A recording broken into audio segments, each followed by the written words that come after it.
December లోపల పరీక్షలు చేసి దాదాపుగా 1000 మంది గ్రూప్ 1 ఆఫీసర్లను తెలంగాణ రాష్ట్ర నిర్మాణంలో ఫలితాలు ఇచ్చి వాళ్ళను అధికారులను చేయాలని నేను చూస్తుంటే ఈ దొంగలంతా కూడుపుటాన్ని చేసి ఆ పరీక్షలు పోస్ట్ పోన్ చేయమంటారు.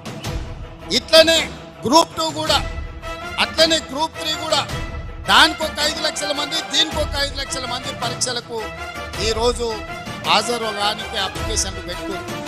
ఈ పరీక్షలు పోస్ట్ పోన్ చేస్తే కోచింగ్ సెంటర్లు బతుకుతాయి.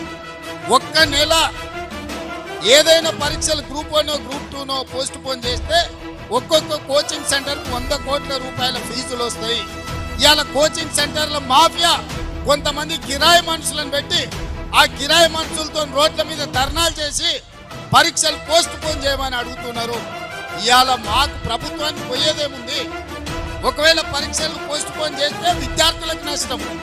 కోచింగ్ సెంటర్లు 100 కోట్ల రూపాయలు కొనగొట్టడానికి కోచింగ్ సెంటర్లో ఇవాళ పరీక్షల్ని వాయిదా ఏమని అడుగుతున్నారు.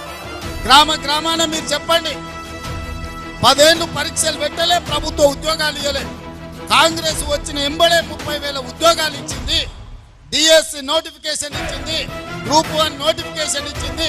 రాబోయే డిసెంబర్ 9 తారీఖు లోపల ఈ పరీక్షల ఫలితాలన్నీ ఇచ్చి వేలాది మంది నిరుద్యోగ యువకులకు ఉద్యోగ అవకాశాలు ఇవ్వాలని మా ప్రభుత్వం ప్రయత్నం చేస్తుంటే పరీక్షలు వాయిదా ఏమంటుంది? Thanks for watching. Like, share and subscribe.